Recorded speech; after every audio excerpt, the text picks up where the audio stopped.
This chair was founded to highlight the relevance of the Treaty of Utrecht in current European and international perspective. Actually, right now, another conference has started, hosted by the law faculty.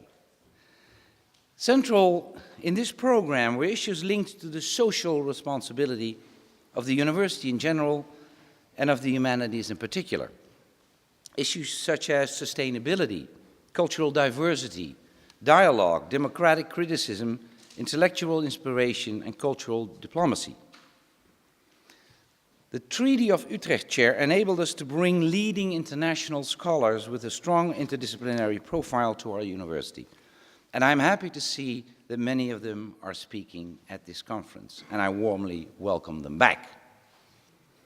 Our distinguished visitors' expertise and wisdom have helped us assess the often problematic legacy of the 1713 Treaty. The critical dialogues they initiated provided the backbone of the commemoration program, which is content-driven, but it's also combines academic excellence with a strong sense of social responsibility. This conference I'm proud to open today has been conceived very much in this spirit. Critique and creation need to join forces in coming to terms with the challenges that confront the university of our times. We have a duty to respect the past, but our mission is to translate the legacy of the past into something empowering and inspiring for the present and more ambitious for the future. More and more, universities are starting to ask or maybe the question, what are we good for? Yesterday, 2 days ago, a group of leading scholars at Utrecht University launched an initiative called Science in Transition. One of their main recommendations is that universities need new checks and balances in the scientific system. Science should be valued substantially more for its societal impact. Not only, but more. What does research contribute to our society? Scholars should not be driven by the rat race of publication for publication's sake. Someone can have a high score on the Hirsch Index and still no one can clearly see why his or her research matters. Unfortunately, the website of Science in Transition is in Dutch, but as Dutch will become a world language, it will be no problem for you. Now, to put it bluntly, the debate in the European research arena is dominated by what I think is a false dichotomy. Curiosity-driven on the one hand versus society-driven on the other hand. The curiosity-driven advocates often tend to defend their free research agenda in terms of the genius. Leave us alone, and we will come up with smashing results that will change the world. Like Einstein. The argument is, if Einstein would have lived now, he would have never invented relativity theory. You just wait and see. So, many times you can ask a lot of questions, but I'll just ask 3. First, how many of our scholars are Einsteins? How long do we have to wait? And what will we see?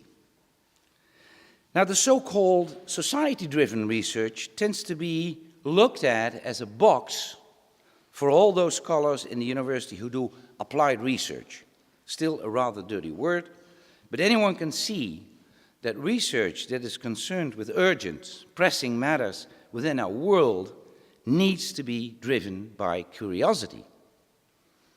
If we already have the answers, we don't need research anyway. I'd like to be the advocate today for a university where curiosity-driven agendas should always make it very clear why scholars are doing what they are doing.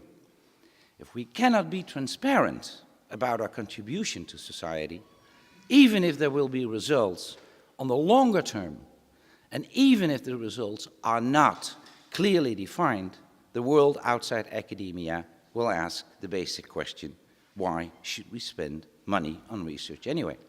and I'm not talking only about the humanities, I'm talking about large domains of research like medicine.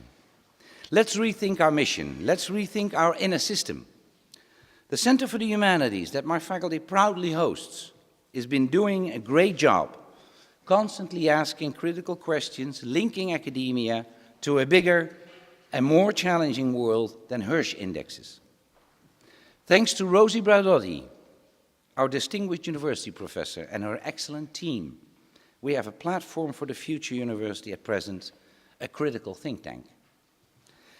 I know from previous experience that you will applaud after I'm finished. If you do it not for me, but for Rosi Braidotti and her team. Thank you.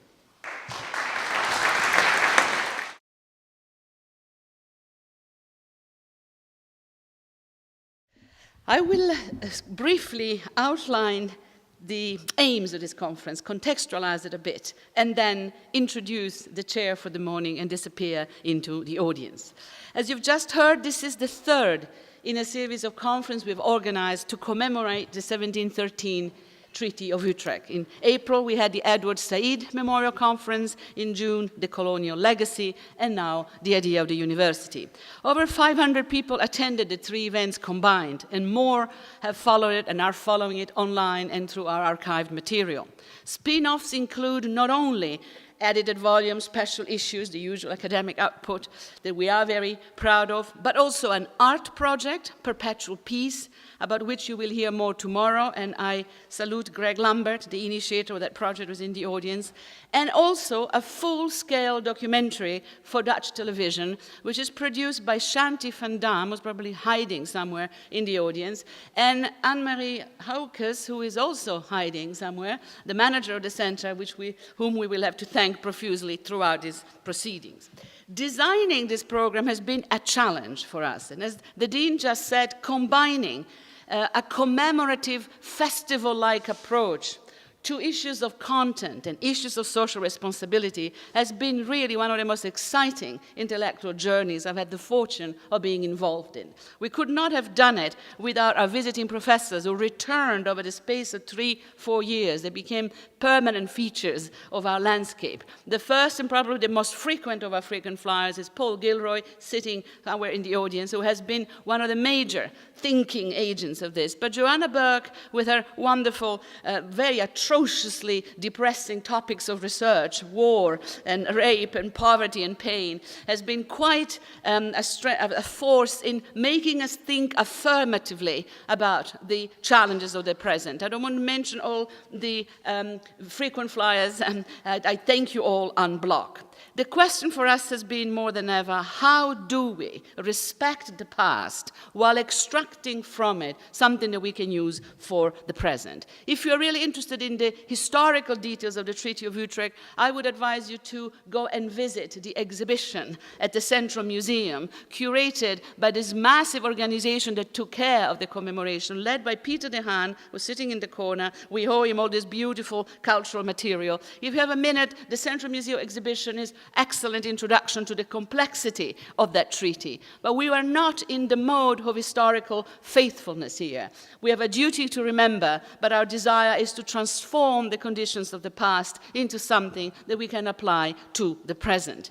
And the issue of what the universities should be doing in the world today, and more specifically, what the role of the humanities is in the world today, is absolutely a burning question. The press is full of it, and the government committees are full of it, think tanks are thinking about it. How do we account for the changing relations between the university and its civic, global, local, civic, social, economic context? What matters to us is to give content to the idea of the social responsibility, particularly in places like Utrecht, where the city and the university and the province and the region around that have really historically grown together. You cannot separate the city from the university. The academic and the civic, town and gown, are the same thing in this as in many other European cities. And this has led to a lot of discussions about how a place like Utrecht interacts with the forces of globalization. We all know that the global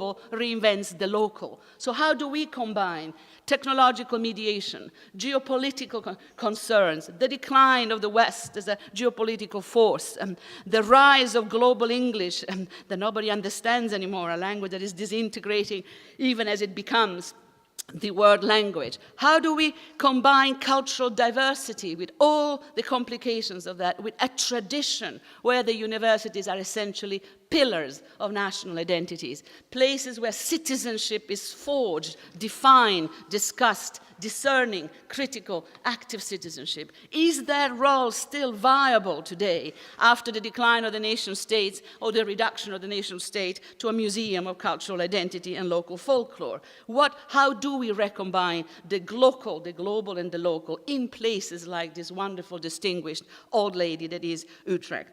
In recent years, several lines have emerged from our policymakers and governments. One has been a return to core curricula, the discussion about the canon. And I'm really delighted that we have the specialist of the Dutch canon here, the great Frits van Ostrom, a man who has a foot in the past and the eyes firmly fixed in the future. But the discussion about the national canon has been really essential. Should we have one? What does it mean in Europe with the plurality of languages and traditions? Do we really care for a Lithuanian canon? A Portuguese canon, a Dutch canon? How does that look in the eyes of the BRICS and the other rising powers of the world? Are we not a little bit provincial in our respect for the canon, or maybe not? These are some of the issues that I know many of our speakers will address. I see Meinert at the back and already redesigning his intervention on this. The other line that has been emerging has been the line about knowledge transfer. The universities should transfer knowledge to society, but which knowledge and to whom?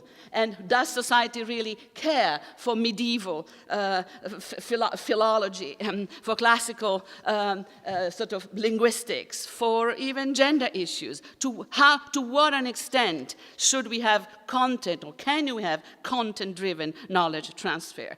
So these are issues that I think are crucial to this conference, and I certainly would be distressed if at the end of it, even at the end of the first day, we all agreed on which lines we should pursue. It would be wonderful if by the end of the 2 days we actually had a program of bullet points that specifically addressed the role that our field can do. The glorious humanities, pillars of identity, sort of think tank for citizenship, but also databases for all kind of alternative, and in my eyes, very transgressive, very progressive forms of knowledge that the world needs today. Our dream at the Center for the Humanities is a university that looks like the world that it is supposed to serve. We're not there yet, certainly not in terms of diversity, certainly in terms of social justice, but there's no reason not to continue trying. I'm very proud of what we've achieved this year, and I thank you all for helping us through this last meta-discursive moment where we look back. Yes, a duty to remember, but fundamentally